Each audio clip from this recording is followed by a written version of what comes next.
this one must be very profound. The Ethics of Aristotle. Now, anybody that read that must believe he's a cut above anybody that hadn't. See, it's no good, Montag. We've all got to be alike. The only way to be happy is for everyone to be made equal. So, we must burn the books, Montag. We want to be free. We want to be free to do what we want to do. We want to be free to ride. We want to be free to ride our machines without being hassled by the man. And we want to get loaded. Believe me, if I started murdering people, there'd be none of you left. Because my children will tell me. I told you 20 years ago.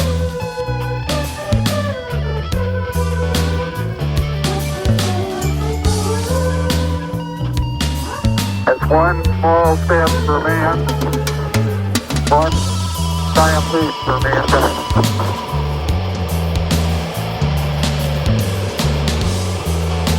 In my way of thinking, without judgment, you might as well be dead. Your brain is, so why not the rest of you? We were talking about marijuana. We still are. Marijuana is the flame, heroin is the fuse, LSD is the bomb. So don't you try to equate liquor with marijuana, mister, not with me. Pop your culture. All right, it is time to do this. This is Pop Your Culture. I'm your host, Randall Libron. This is taking place on Cheer FM and on Radio Gordo. This week, the theme of this show is Hunter Stockton Thompson. He took his life, infamously so, on February 20th, 2005. This week, we saw the anniversary, morbid as it was, of that date roll by. 18 years ago, we lost the good doctor. So let's start off the show with this. No more games, no more bombs, no more walking, no more fun, no more swimming. 67. That is 17 years past 50. 17 more than I needed or wanted. Boring. I am always bitchy. No fun for anybody. 67. You are getting greedy. Act your old age. Relax. This won't hurt.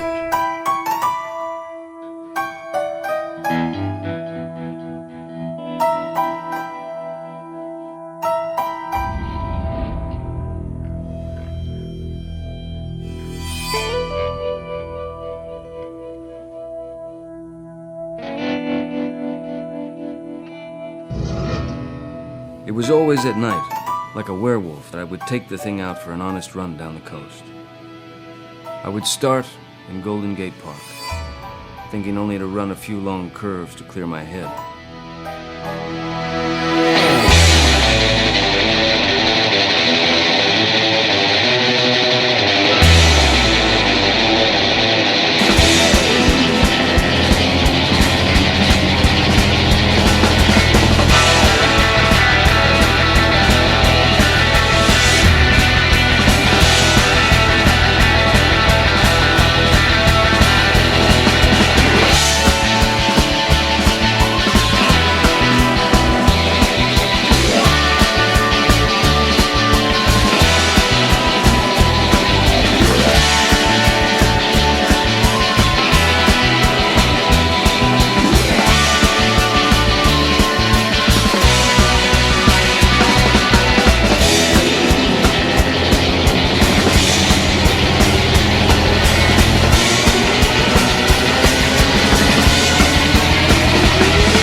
What is your name, please?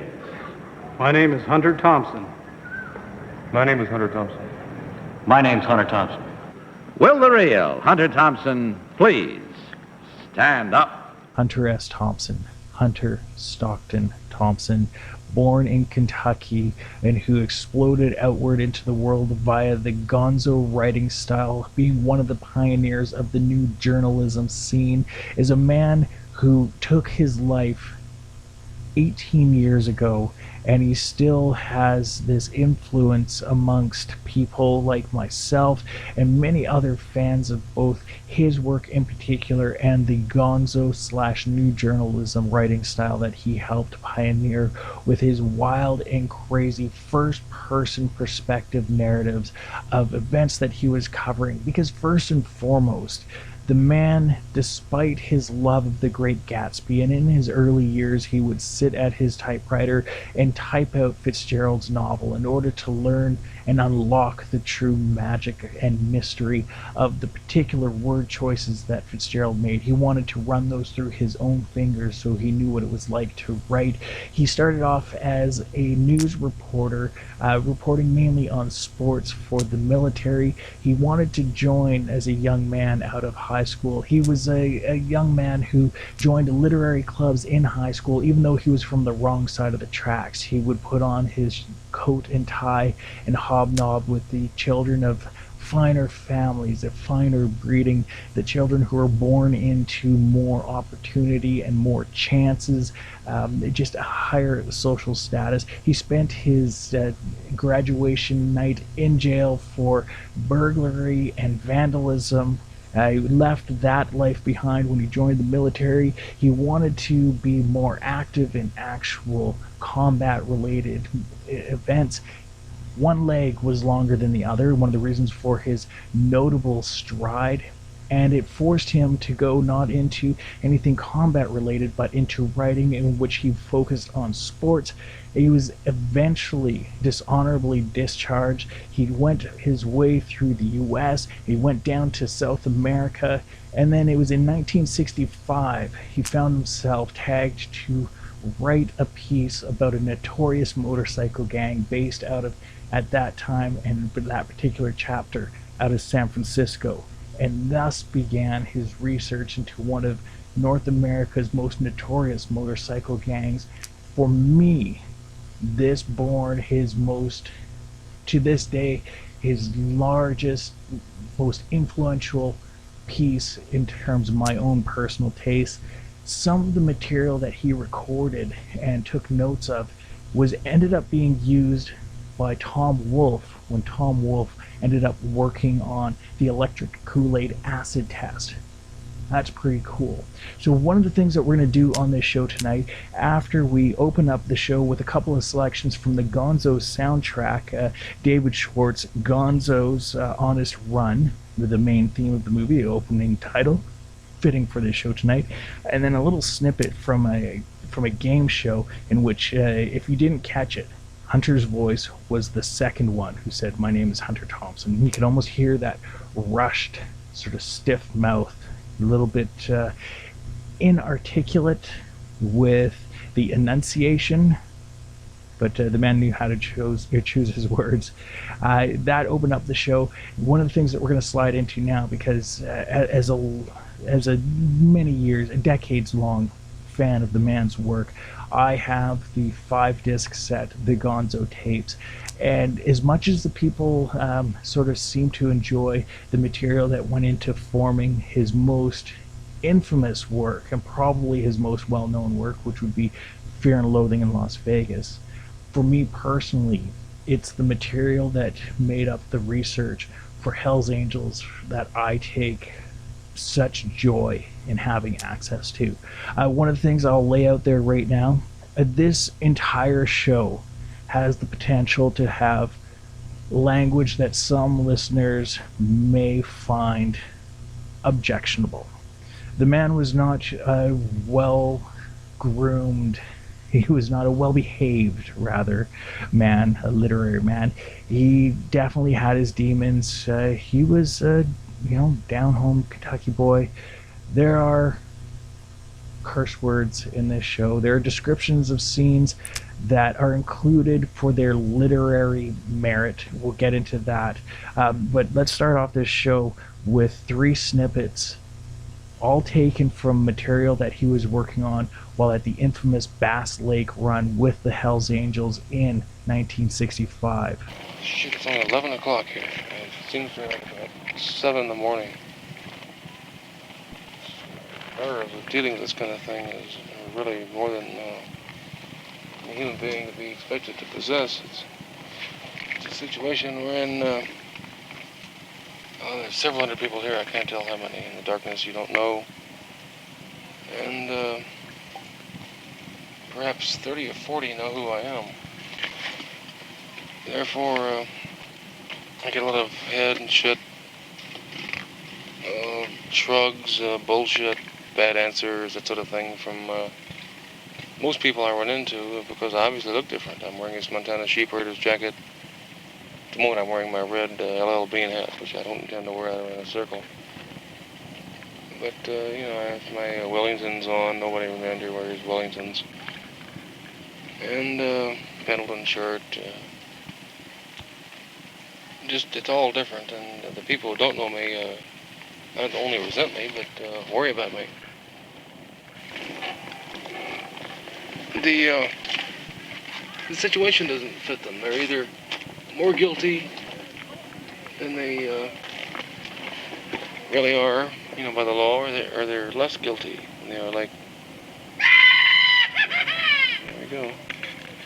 It's obvious now that this is a very peculiar situation for the town of Bass Lake, the resort area of Bass Lake, to handle.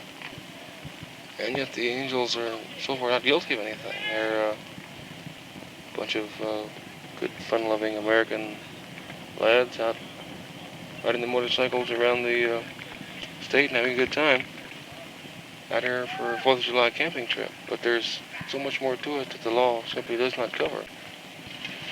And apparently the injunction up here this weekend was an attempt to breach that gap, wherein they were prohibited from doing anything.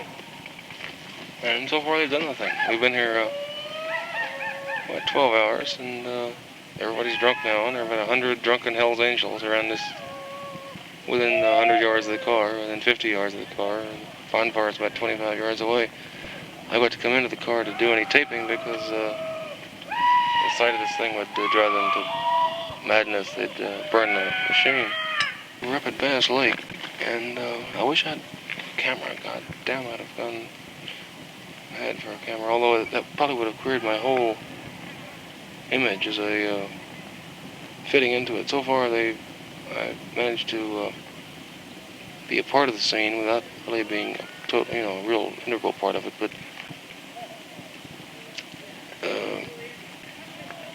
we get along well enough, all of us.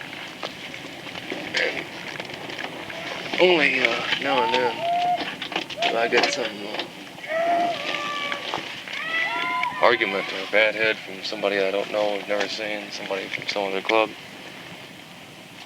But in a situation like this, you absolutely have to have the leaders and the big lads on your side. You may as well leave. And luckily, I have that situation right now, and I just as soon keep it. Sonny is an amazing kind of leader type. He's what the child psychologists point to at 5 or 10 or 20, I suppose, as a natural leader, and he is so much that. They call him Papa, Daddy. Yeah, jokingly, but there's more to it than just a joke. He's totally in charge of this whole thing. He's 27 years old. He is kind of a long, straggly beard, very long hair. Can't remember whether he wears a hair ring or not. I'm sure he must. But a good kind of wise face and very bright eyes and not as articulate as he might be, but very sharp, very quick on the uptake with the sheriff. He gives the sheriff no quarter, and not in terms of asking for anything or demanding anything, but just the score is a score, and he insists on it. Like I remember him saying, well, let's face it, Sheriff, we're all fucked up, so we wouldn't be here. All the empty cans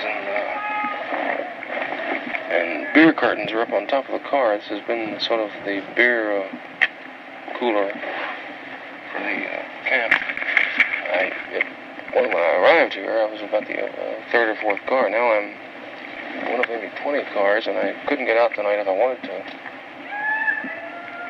and the road's blocked up. We're in a sort of semicircle down a very long, not long, but a half-mile of trail, which if it were any worse, I couldn't have got down in the car, but it's not that bad.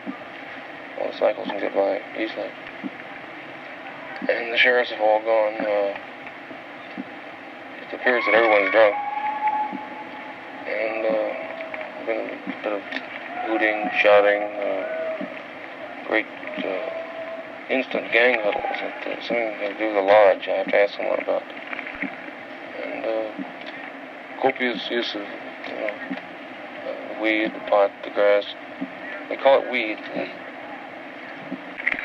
And unlike the hipsters of Hollywood, New York, where it's either the pot or the grass, to these people it's the weed.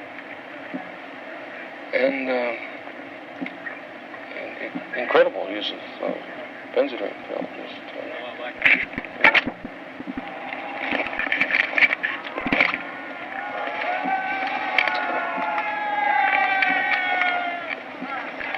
It's about 4 o'clock now, and I'm dead on my damn feet. Barely can't move around. Kind of zombie-like approach to life. There appear to be a hardcore all-nighters. It's amazing to actually have those audio documents, that actual on the scene, in the moment recordings of material that went into one of my favorite parts of Hell's Angels, the book by Hunter S. Thompson, released initially in 1967 in its hardcover edition. He faced a brutal stomping if the Angels had caught him making notes into his tape recorder. He wasn't around the Angels very long at the point of being on that run. He spent nearly a year hanging out with the motorcycle gang. A lot of time with guys from the Frisco Angels. I've spent a lot of time with the guys in the Oakland Angels, and even though their physical proximity was quite close, ideologically speaking, there was quite the gulf between the two. The Frisco Angels, even though maybe it's a stretch, could almost be compared to, or at least be said to have maybe a more bohemian flavor than the more brutal working class hoodlum sort of aspect is presented, and that was a word that he used many times throughout the book. For the Oakland Angels, as led by Sonny Barger, who basically until his death was sort of considered the supreme leader of the notorious motorcycle gang. This book, if not my favorite Hunter S. Thompson work, and it is quite close to being one of my favorite pieces of literature ever. And I've read more clever works, I've read more, interestingly artistic, pure creations, but the reporting, the real life story that went into this, and not to mention the physical location of it being in and around San Francisco. I mean, to this day, I still want to go to 318 Parnassus Avenue Street. It's 318 Parnassus in San Francisco. That was the physical address that Thompson, his wife Sandy, and his young son Juan were living at when he was researching and writing Hell's Angels. At some point, I want to make a trip down to San Francisco just to stare at that building. It could be completely different at this point, but I want to sense the lay of the land just because I've loved this book so much. Now, one of the other things that's really interesting with this is the research that Thompson was doing with the work of his tapes, in particular with this, was something that he ended up passing along to a fellow sort of new journalism school writer, Tom Wolfe. And of course, around this time, Tom Wolfe was writing or looking at writing a book about Ken Kesey and the Merry Pranksters, who did their infamous trip across the United States in 1964 in their sort of psychedelically painted bus, with Neil Cassidy driving the bus and going and driving off the road itself and into the pages of history in their own right. Now, this is an interesting part where so many different worlds converge. There's a party in August of 1965 at Ken Kesey's La Honda Hideaway. I mean, it's a piece of property.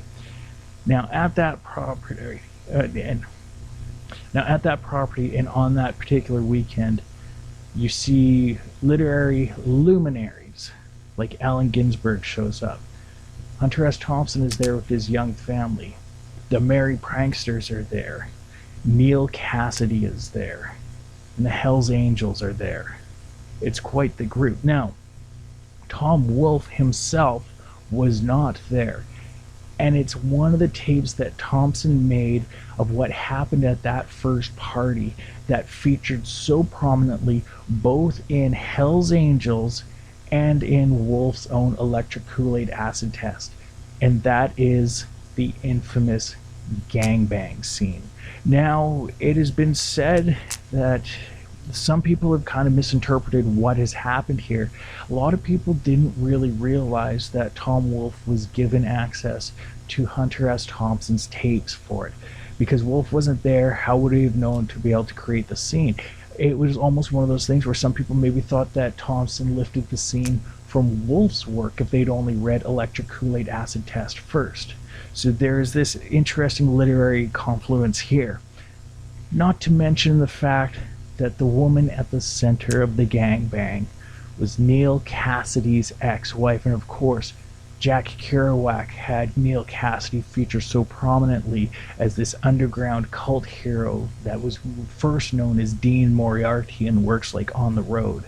The amount of crossroads that met at this one intersection, or the amount of different roads that met at this one crossroads intersection of a night, is phenomenal. To have this audio document, I think, is incredible. So this is Hunter S. Thompson getting home in the very, very early hours of August 8th.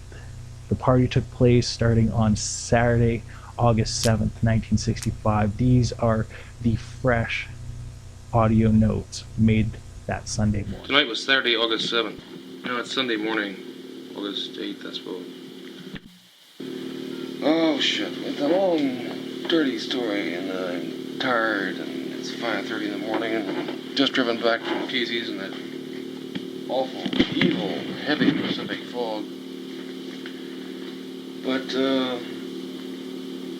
what it amounted to was that the police parked outside his place all night long, in teams of anywhere from 2 to 4 cars, and harassed, I don't mean harassed philosophically. They actually pulled people over and gave them like me, I ended up with a $25 ticket on this dead, taillight thing. Not dead, my lights worked, but the red was broken, the yellow was showing. So that's an offense. But here, Kesey had, in his classic cool manner, and put a sign on his gate saying, "The Merry Pranksters," that's his group. "The Merry Pranksters welcome the Hells Angels." In great big letters, red, white, blue, the whole works. Thus informing the whole community that he had the Hells Angels for guests this weekend. And given the Hells Angels recent publicity, that's about the worst and most terrifying thing he could possibly have said. And on top of his arrest for the narcotic thing, here you had a bunch of rapists, dope addicts, head smashers, moral loonies, the whole works. No combination could have been worse for this. And I suspect really in Kesey's case that's what appealed to him, what made him do it. He has a real masochistic bent on all this thing. As far as I know, the party turned out pretty well. When Angel characterized it as being a damn good thing, they all dug Kesey immensely. And Pete Nell, one of them, was saying, "Tonight it's been ha-ha, not thump-thump." And that seemed to sum up their situation as of about 5 o'clock last night when I left. It's a quote I want to use in the book.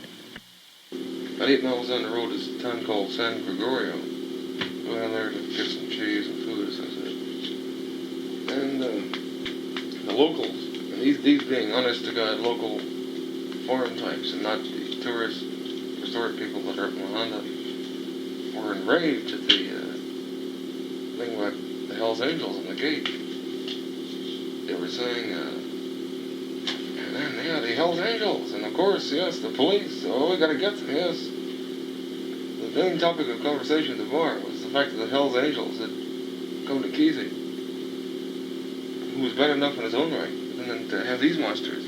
I really kind of expected these people to go back to the rear's general store and distribute axe handles among the populace and head up the road in a great truck to smash heads. But the highlight of the evening, in terms of any kind of illumination for what I want to do with this book, was the really high-powered gang fuck of this, supposedly, what somebody told me was one of Neil Cassidy's 2 wives. She was with Cassidy. And she went through one great long session at this little house about 30 yards removed from Kesey's main house. And there were about 100 people around. The main situation. So, Kesey's situation, which, Kesey's speakers and statues and drums and wires and madness and sounds and little lights and all that. I think he has 5 acres there. But it was 30 yards away from the main house is a kind of a studio they used to use for an editing room for film. And here was this young lady out there fucking everyone. And it didn't make much of an impression on me because I'd read so much about it and heard so much about it. But, I didn't think much about it until either second or third time around. When I went out, I saw him somebody came and grabbed Neil Cassidy and said, "Hey man, let's go, come on." And Cassidy was, here's the hero of 3 novels. A literary figure, just blasted shitty out of his head with every kind of pot and pills and wine and beer and everything else. Behaving like a 16-year-old drunk. And his wife out being fucked by everyone in the world. And they dragged him out there for some perverse reason that I probably should explore. And so I figured, well, this is bad. I felt responsible for having Kesey bring these people down there.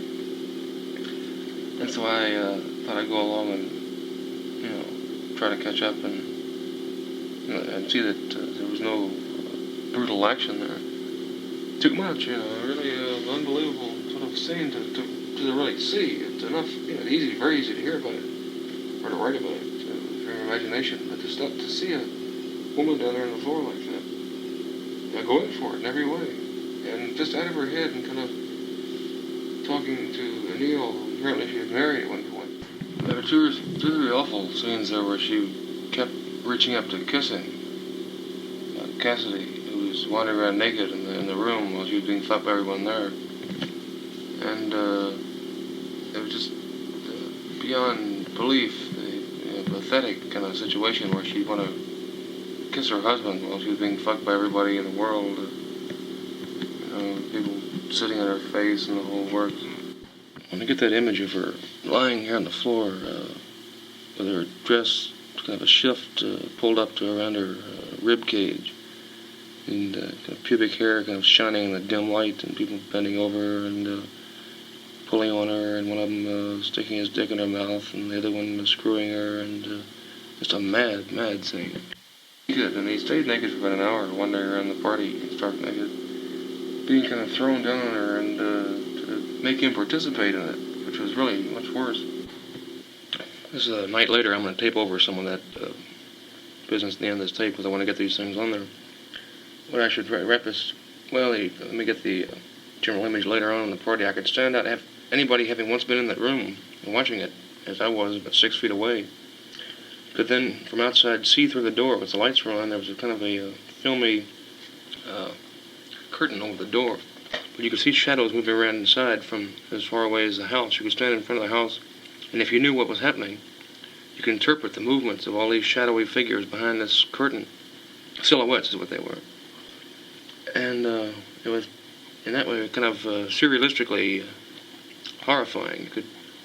If the image was ever present in the party, and luckily most people didn't know what was going on, but you could see people kneeling and jumping around and bending and getting up off of her and getting down on her, and other people holding her legs, and really too much.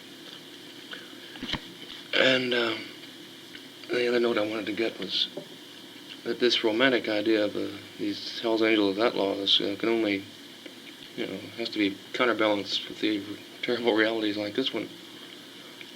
Because, they do have these things. And any woman going into it to think that she's going to have an innocent little flirtation or maybe a quick hump with one can very quickly find herself surrounded by 6 or 7 when the public bounce on her there. But nonetheless, Kesey and a lot of other people have this romantic sort of idea. And that when you find out, you find out very, it hurts when you find out. Like, for instance, I don't want to mention any names, but there was somebody there who was suffering very heavily from this. And at one point he was saying what great swinging boys these Hell's Angels were. And at one point I saw one of them taking his wife off into the woods. Or toward the shack, actually. I don't know what happened to her. They were gone quite a while. And these guys don't take people off to talk about poetry and discuss various philosophical troubles.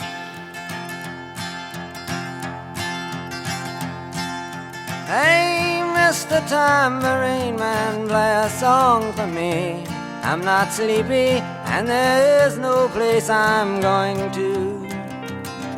Hey, Mr. Tambourine Man, play a song for me.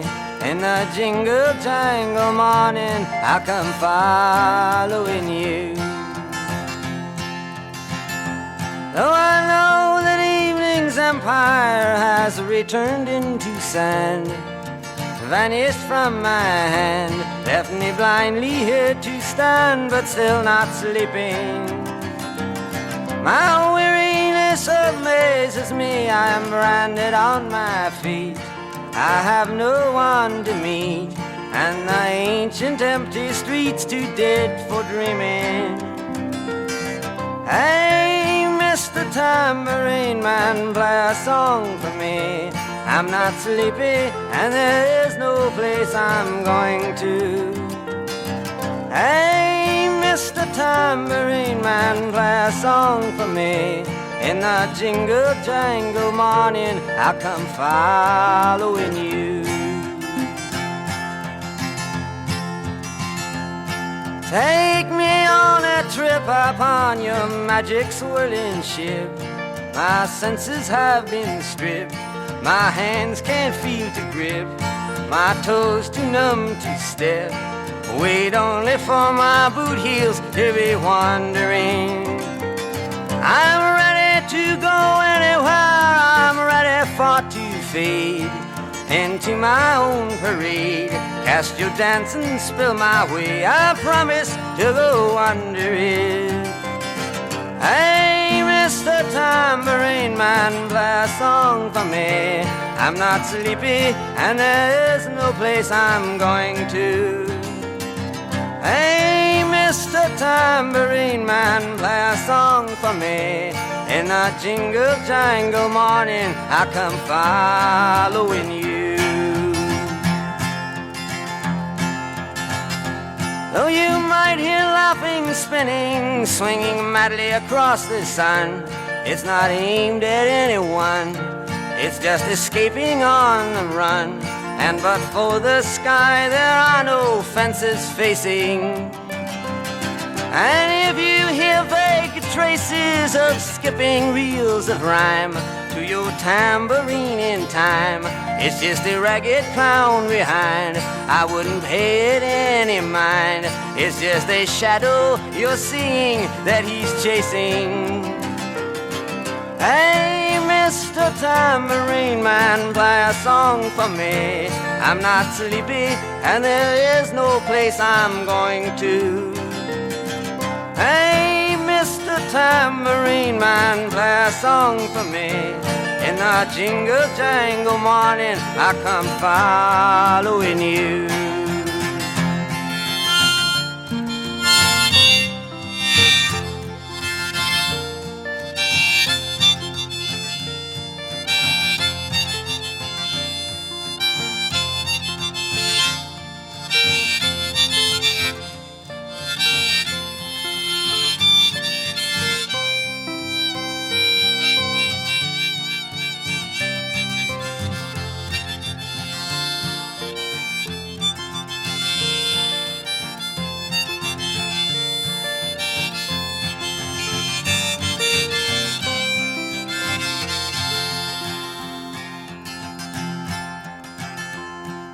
take me disappearing through the smoke rings of my mind, down the foggy ruins of time, far past the frozen leaves, the haunted, frightened trees, out to the windy beach, far from the twisted reach of crazy sorrow.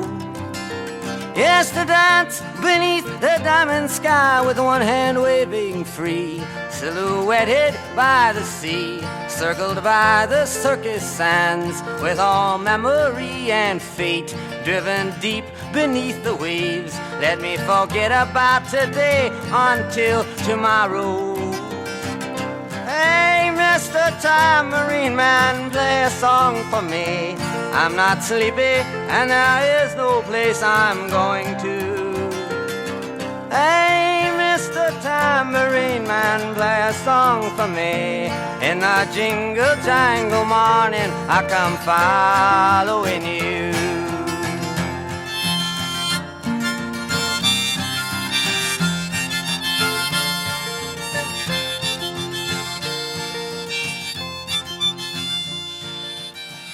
The music of Bob Dylan was long a favorite of Thompson's. It featured at those early Ken Kesey parties with the Angels.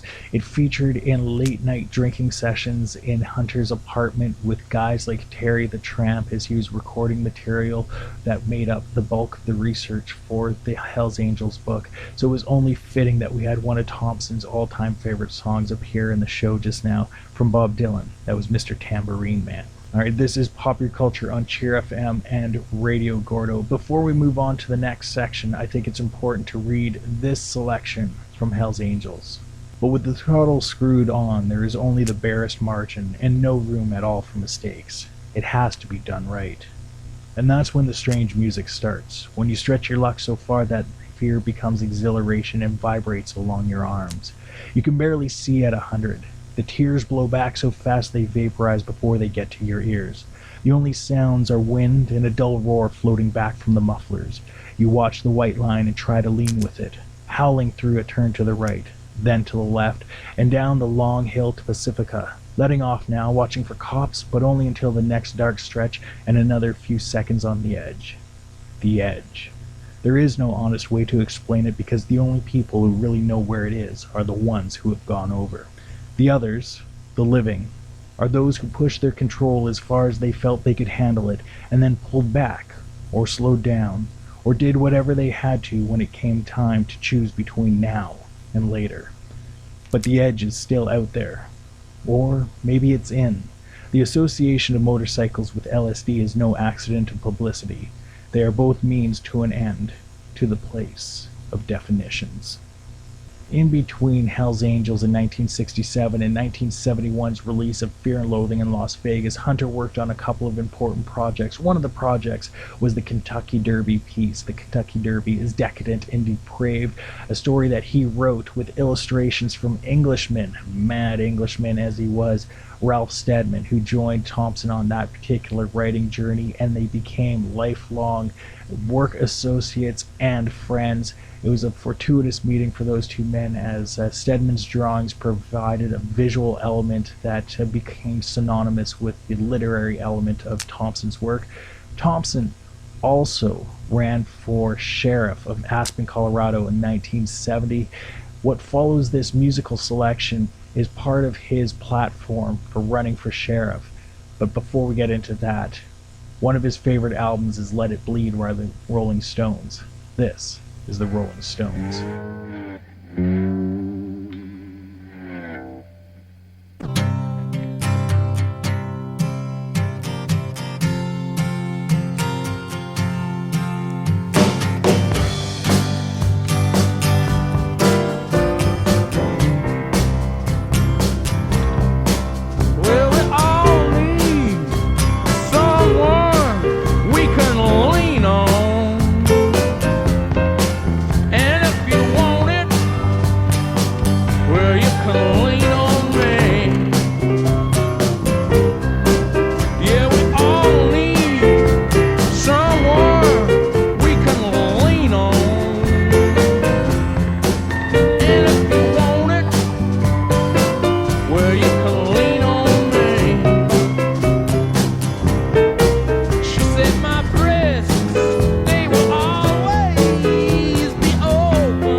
Tentative platform, Thompson for sheriff, Aspen, Colorado, 1970. 1. Rip up all city streets with jackhammers and sod the streets at once. 2. Change the name Aspen to Fat City. This would prevent greedheads, land rapers, and other human jackals from capitalizing on the name Aspen. These swine should be fucked, broken, and driven across the land. 3. It will be the general philosophy of the sheriff's office that no drug worth taking should be sold for money.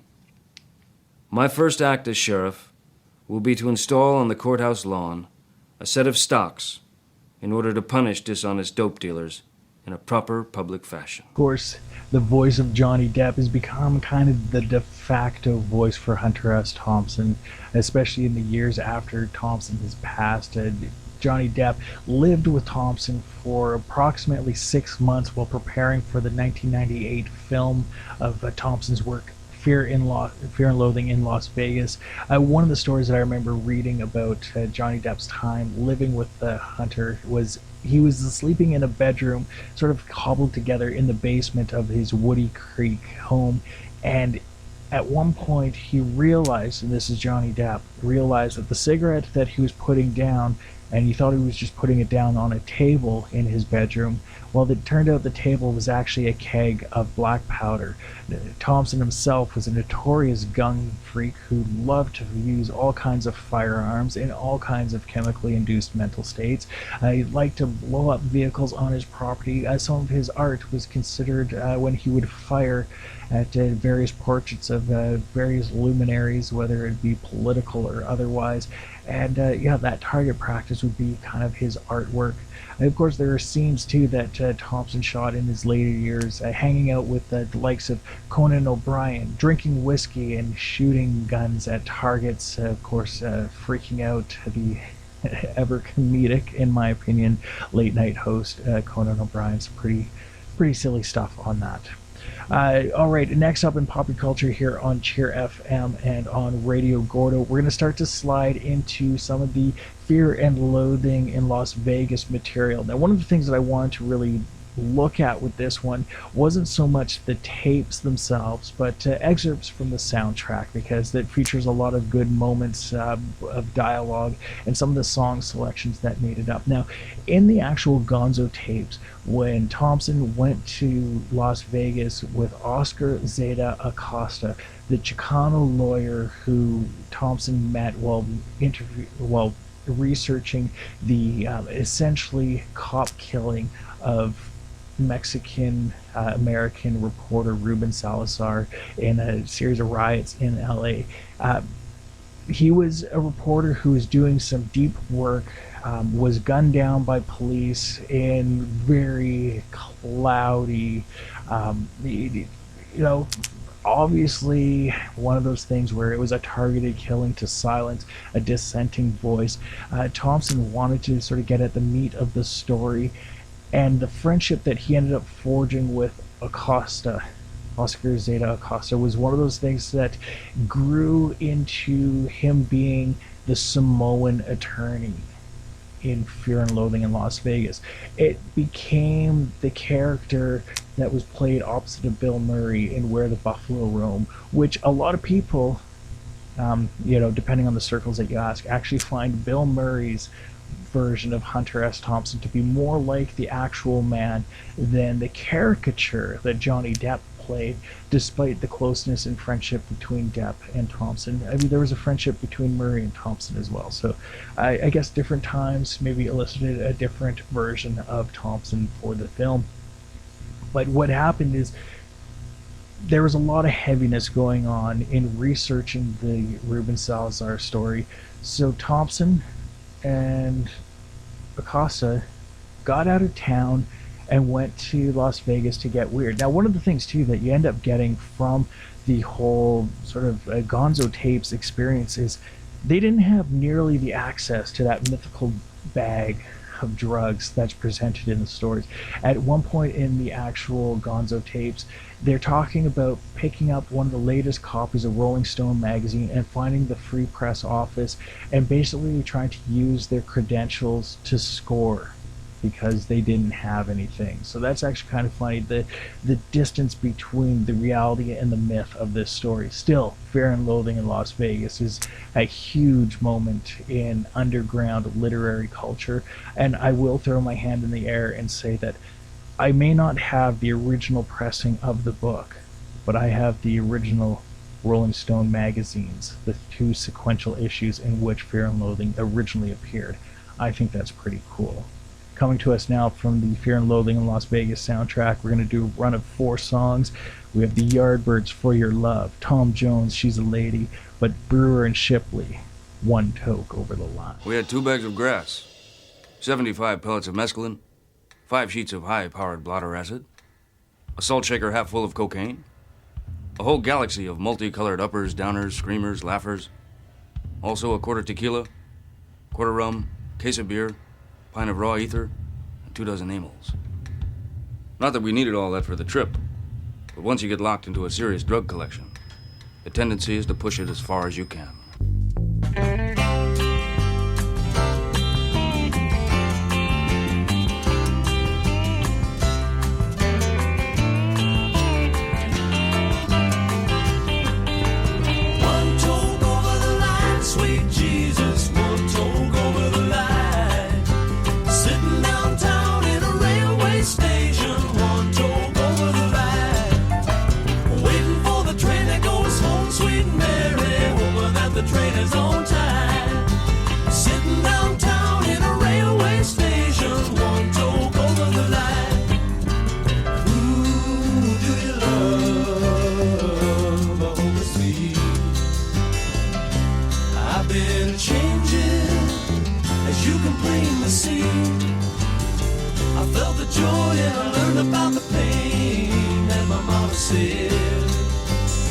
If I should choose to make a part of me, would surely strike me dead. And now I'm one toke over the line, sweet Jesus, one toke over the line. Sitting downtown in a railway station, one toke over the line. Waiting for the train that goes home, sweet Mary, hoping that the train is on time. Sitting downtown in a railway station, one toke over the line. Sail away, country mile. And now I'm returning and showing off a smile. I met all the girls and I loved myself a few.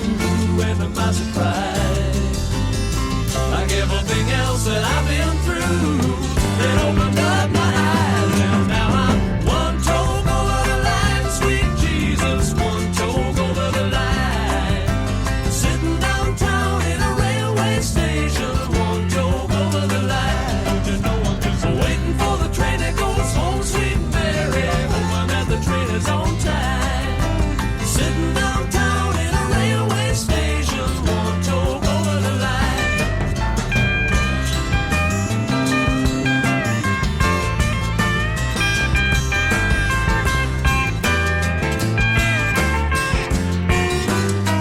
Don't you know I'm just waiting for the train that goes home, sweet Mary. Hoping that the train is on time. Sitting in a railway station, one toke over the line. I wanna be one toke over the line, sweet Jesus. One toke over the line. Sitting in a railway station, I'm one toke over the line. Just waiting for the train that goes home. Hoping that the train is on time. Sitting in a railway station, I'm one toke over the line. Sitting downtown in a railway station, one toke over the line. One toke over the line. Wait! We can't stop here. This is bat country. Here's your half of the sunshine acid. How long do I have? It's your attorney. I advise you to drive at top speed. It'll be a goddamn miracle if we can get there before you turn into a wild animal. 30 minutes. It was going to be very close.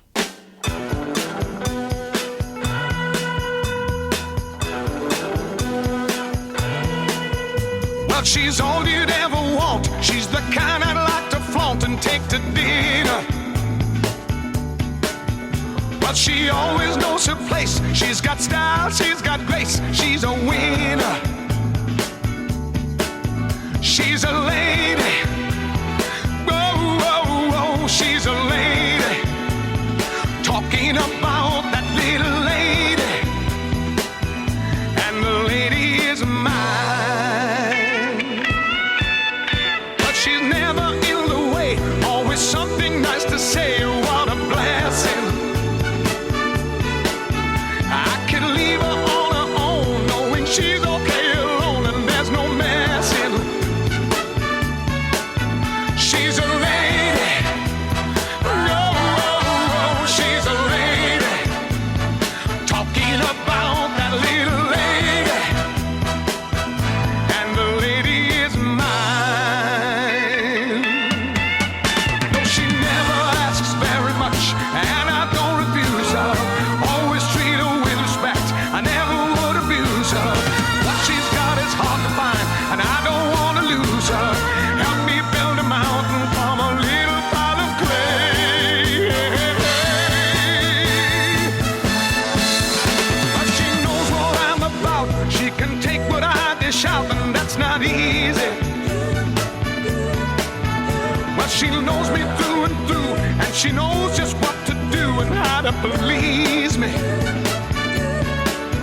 She's a lady. Oh, oh, oh, she's a lady. Talking about the little lady. And the lady is mine. Yeah, yeah, she's a lady. Oh, oh, oh, she's a lady. Listen to me, people, she's a lady. Yeah, yeah, yeah, she's a lady. Oh, she's a lady. Talking about the little lady.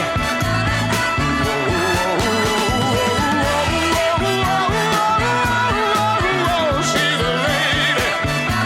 Yeah, yeah, yeah, she's a lady. Oh, Lord, she's a lady. I can't live without that little lady. God damn it. It's serious now. That girl understood, man. Whew. She fell in love with me, man.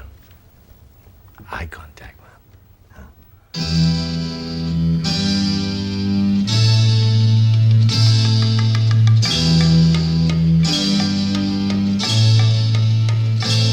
For your love. For your love. For your love. I'd give you everything and more, and that's for sure. For your love. I'd bring you diamond rings and things right to your door. For your love. To thrill you with delight. I'd give you diamonds bright. There'll be days that will excite and make you dream of me at night.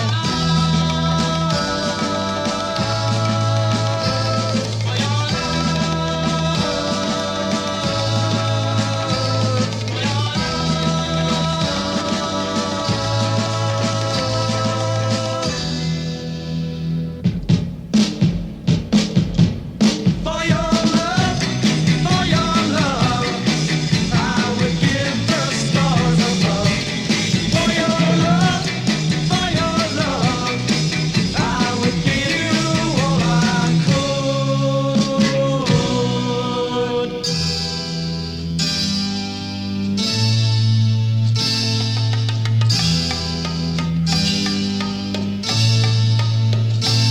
For your love, for your love, for your love, I'd give the moon if it were mine to give. For your love, I'd give the stars and the sun before I live. For your love, to thrill you with delight, I'd give you diamonds bright. There'll be days that will excite, make you dream of me at night.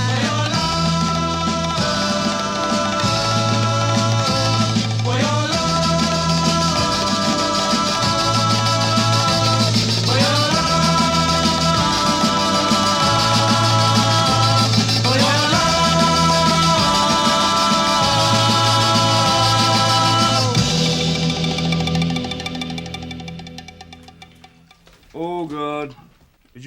acid?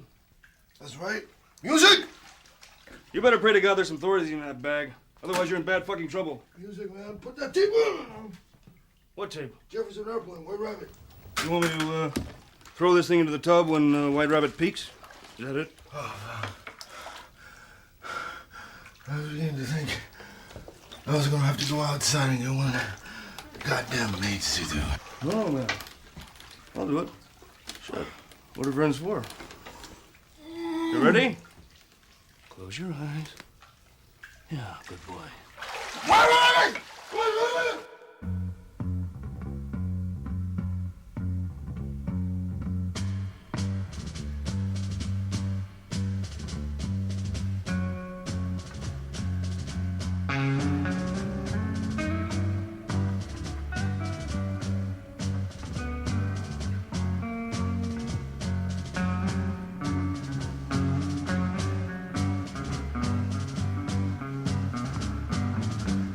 One pill makes you larger, and one pill makes you small. And the ones that mother gives you don't do anything at all. Go ask Alice when she's 10 feet tall. And if you go chasing rabbits, and you know you're going to fall, tell 'em a hookah smoking caterpillar has given you the call. Call Alice when she was just small.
Thompson loved about living in San Francisco was the ability for him to go and see Jefferson Airplane, and he considered White Rabbit to be one of his absolute favorite songs till basically the day that he died. It was one of those ones that he definitely felt summed up that culture that was going on in and around San Francisco. Now, also in that set, we had the Yardbirds, For Your Love, Tom Jones, She's a Lady, Brewer and Shipley, One Toke Over the Line opened up that set. And before we go any further, I think it's important for us to actually include a very important piece of Fear and Loathing in Las Vegas in this show tonight. So I will read that out for us. Strange memories on this nervous night in Las Vegas. 5 years later, 6. It seems like a lifetime, or at least a main era, the kind of peak that never comes again. San Francisco in the middle 60s was a very special time and place to be a part of. Maybe it meant something, maybe not in the long run, but no explanation, no mix of words or music or memories can touch that sense of knowing that you were there and alive in that corner of time in the world, whatever it meant. History is hard to know because of all the hired bullshit, but even without being sure of history, it seems entirely reasonable to think that every now and then the energy of a whole generation comes to a head in a long, fine flash, for reasons that nobody really understands at the time, and which never explain, in retrospect, what actually happened. My central memory of that time seems to hang on 1 or 5 or maybe 40 nights, or very early mornings, when I left the Fillmore half crazy, and instead of going home, aimed the big 650 Lightning across the Bay Bridge at 100 miles an hour wearing LL Bean shorts and a Butte sheep herder's jacket, booming through the Treasure Island tunnels at the lights of Oakland and Berkeley and Richmond, not quite sure which turnoff to take when I got to the other end, and always stalling at the toll gate, too twisted to find neutral while I fumbled for change, but being absolutely certain that no matter which way I went, I would come to a place where people were just as high and wild as I was. No doubt at all about that. There was madness in any direction, at any hour. If not across the bay, then up Golden Gate, or down 101 to Los Altos or La Honda. You could strike sparks anywhere. There was a fantastic universal sense that whatever we were doing was right, that we were winning. And that, I think, was the handle, that sense of inevitable victory over the forces of old and evil. Not in any mean or military sense. We didn't need that. Our energy would simply prevail. There was no point in fighting, on our side or theirs. We had all the momentum. We were riding the crest of a high and beautiful wave. So now, less than 5 years later, you can go up a steep hill in Las Vegas and look west, and with the right kind of eyes, you can almost see the high water mark, that place where the wave finally broke and rolled back. This is Bob Dylan, stuck inside of Mobile with the Memphis Blues again. Panic. It crept up my spine like first rising vibes of an acid frenzy. All these horrible realities began to dawn on me. Here I was, alone in Las Vegas, completely twisted on drugs. No cash, no story for the magazine. I didn't even know who'd won the race. How would Horatio Alger have handled this situation?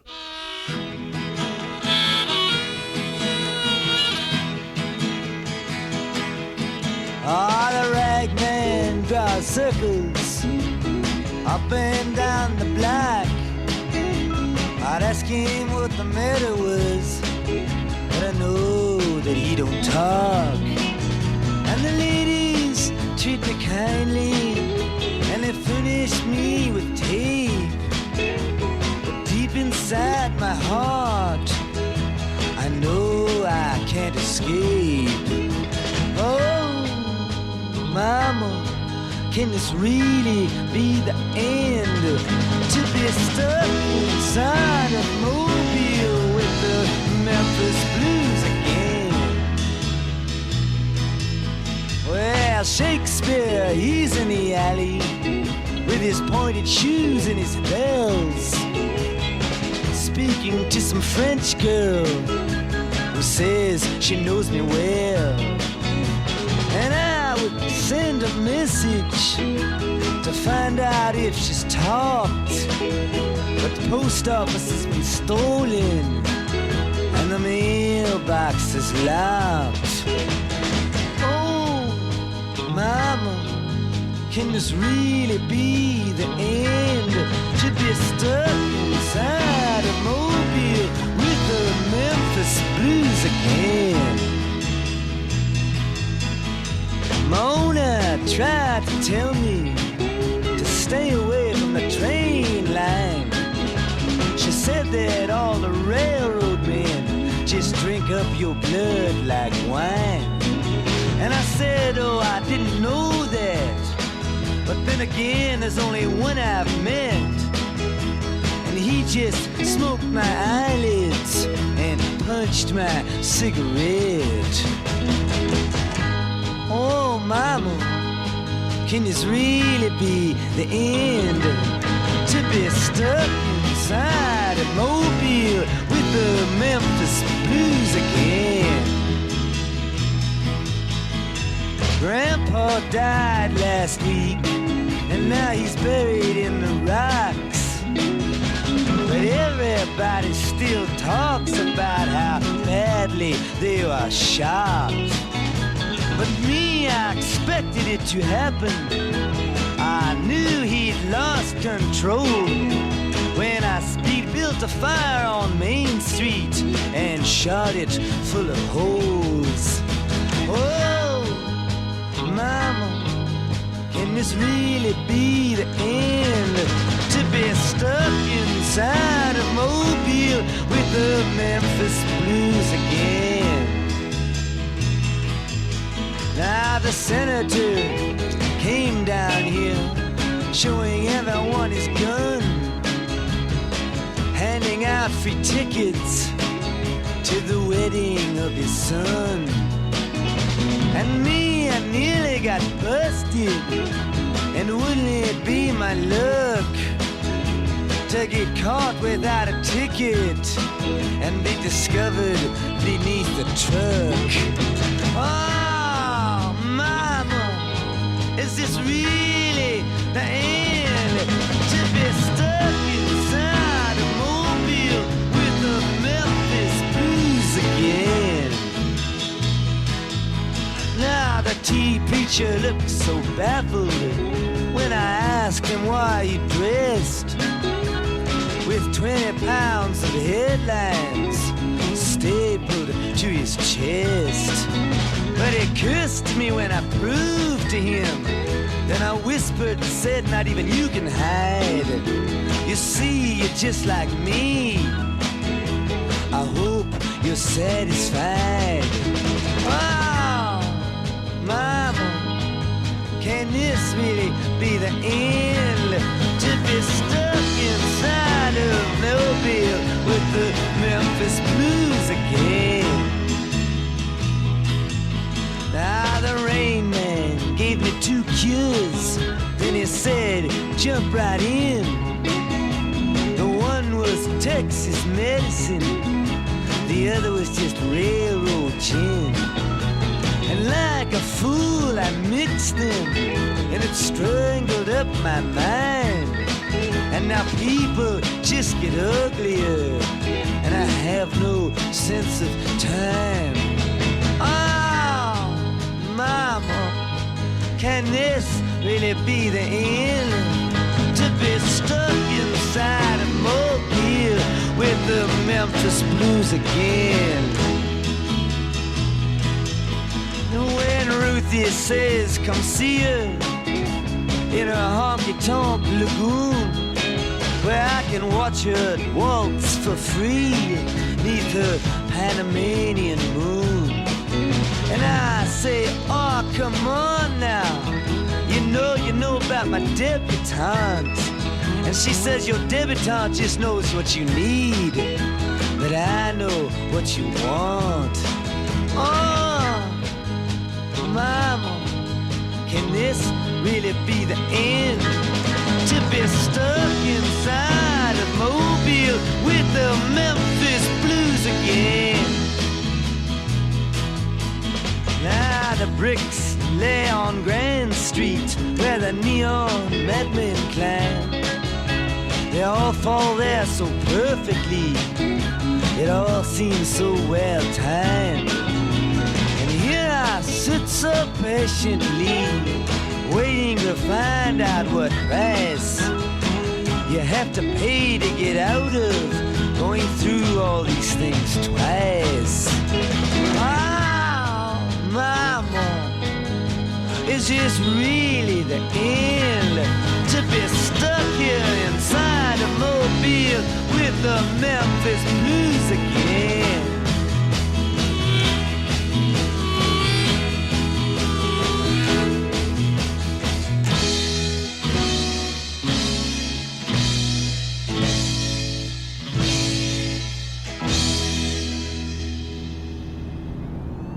As your attorney, I advise you to take a hit out of the little brown bottle in my shaving kit. You won't need much, just a tiny taste.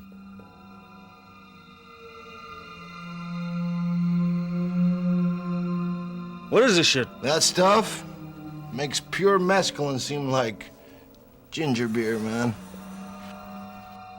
Adrenochrome. Where'd you get this? Never mind, it's absolutely pure.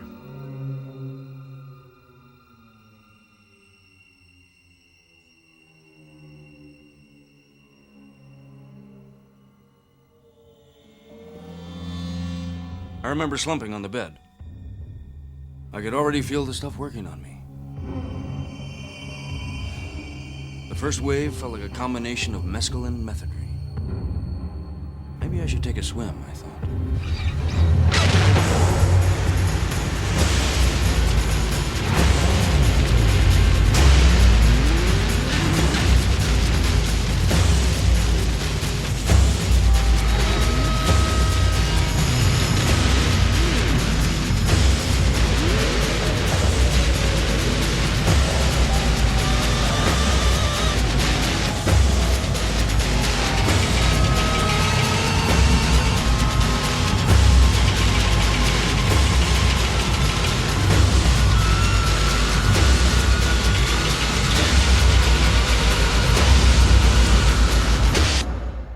Look at your face. You're about to explode.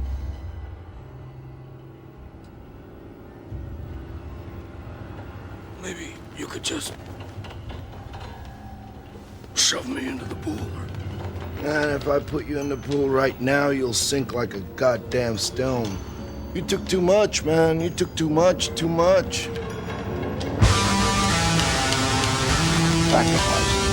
Sacrifice. Sacrifice. Sacrifice. Sacrifice. Sacrifice. Sacrifice.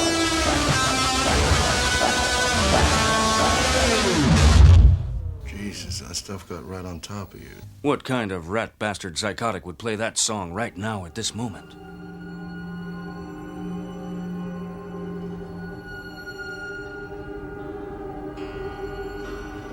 When I came to, the general back alley ambience of the suite was so rotten, so incredibly foul. How long had I been lying there? All these signs of violence. What had happened?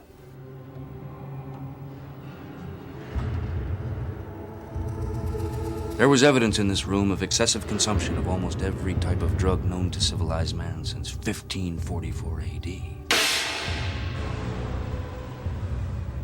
What kind of addict would need all these coconut husks and crushed honeydew rinds? Would the presence of junkies account for all these uneaten French fries? These puddles of glazed ketchup on the bureau? Maybe so. But then why all this booze? And these crude, pornographic photos smeared with mustard that had dried to a hard yellow crust? These were not the hoofprints of your normal God-fearing junkie. It was too savage. Too aggressive. Something ugly had happened. I was sure of it.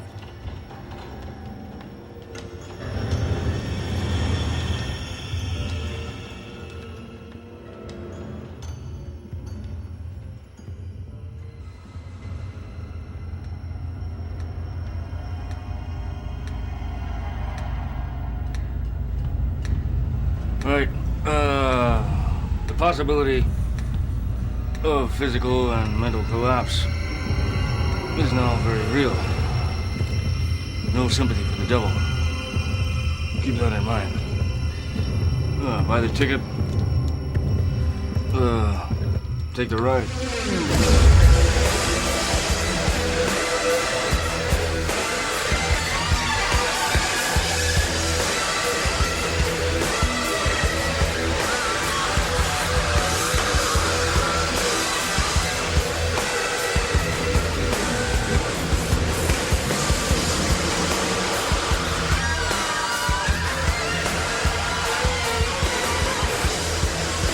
We're all wired into a survival trip now. No more of the speed that fueled the 60s. That was the fatal flaw in Tim Leary's trip. He crashed around America selling consciousness expansion, without ever giving a thought to the grim meat-hook realities that were lying in wait for all those people who took him seriously. All those pathetically eager acid freaks who thought they could buy peace and understanding for $3 a hit. But their loss and failure is ours too. What Leary took down with him was the central illusion of a whole lifestyle that he helped create. A generation of permanent cripples, failed seekers, who never understood the essential old mystic fallacy of the acid culture. The desperate assumption that somebody, or at least some force, is tending the light at the end of the tunnel.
tried so hard to stand as I stumbled and fell to the ground. So hard to laugh as I fumbled and reached for the love I'd found, knowing it was gone. If I ever lived without you, now you know I've died.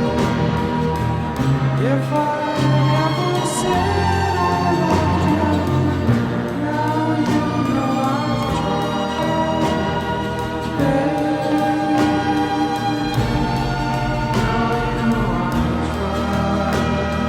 Babe, now you know I've tried.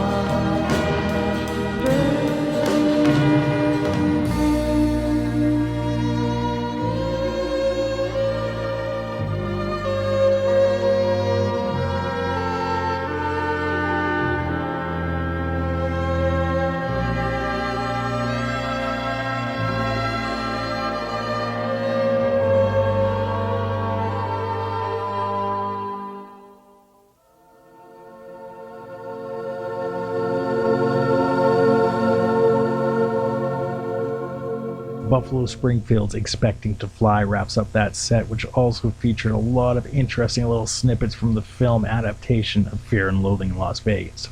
I'm Randall Lebron. This is Pop Your Culture on Cheer FM and Radio Gordo. And let us not forget that Thompson had a tumultuous relationship with Rolling Stone founder Jan Wenner in order to actually get his articles published.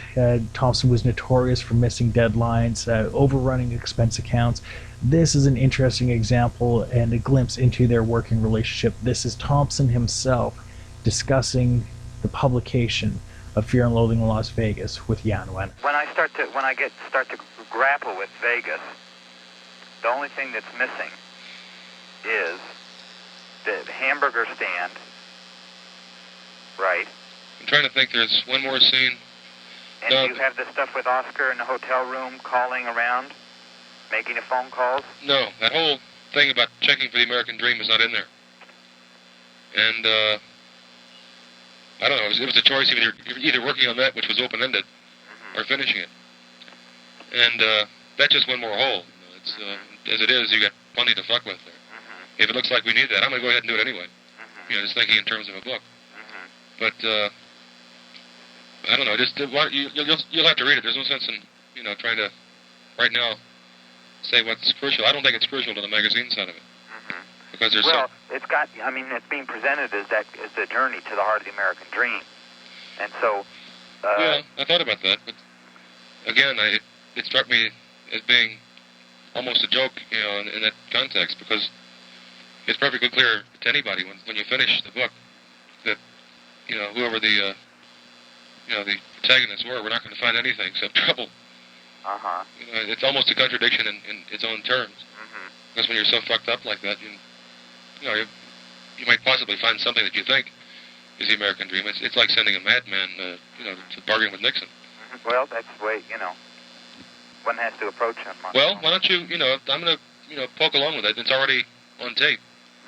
That's the only, part that really is on tape. So, just seems to me that there's going to have to be in the magazine version, clearly established that there is a search, it's hinted at various points, but at some point the search begins.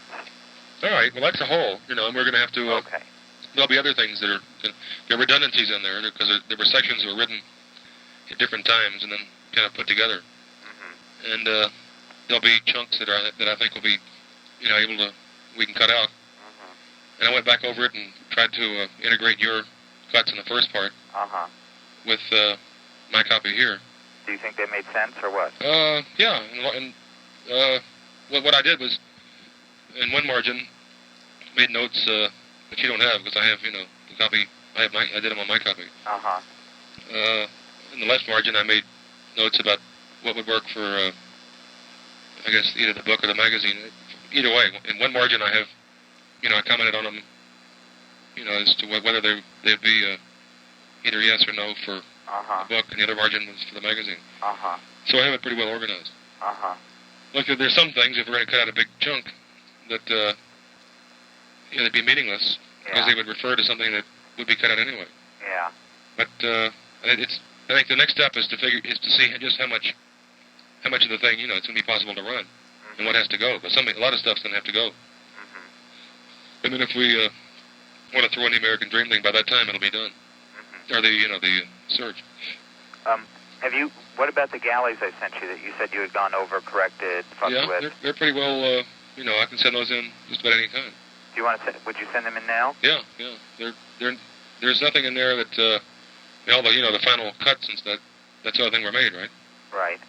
So all I did was just, I struck a line here and there, and, there were quite a few typos, but there was nothing of any consequence in there.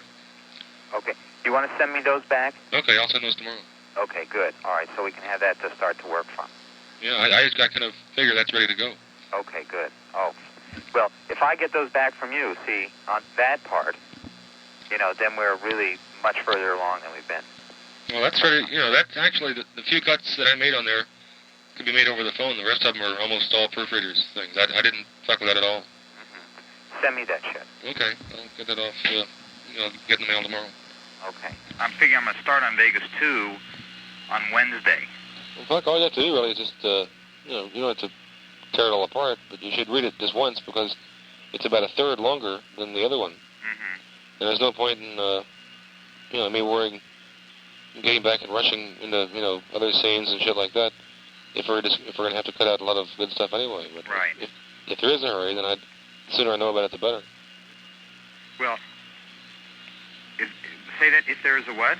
If there is, like if you see enough in there that you want to cut out for the the magazine side of it, then that the American Dream thing could be either as short or as long as it has to be. Because I'll probably write it fairly long. But there's no point in my sending another 75 pages because you already have 159 or no, what is it, 300 and some odd pages now. Whatever it is, it's too long, I'm pretty sure. Right. So, we may as well write to whatever holds there, rather than just having me dash off, desperately write for a week and then have it all have to be cut. Right. No, I don't want to do that. It's just that whatever is extant now, is like, I'm going to begin, I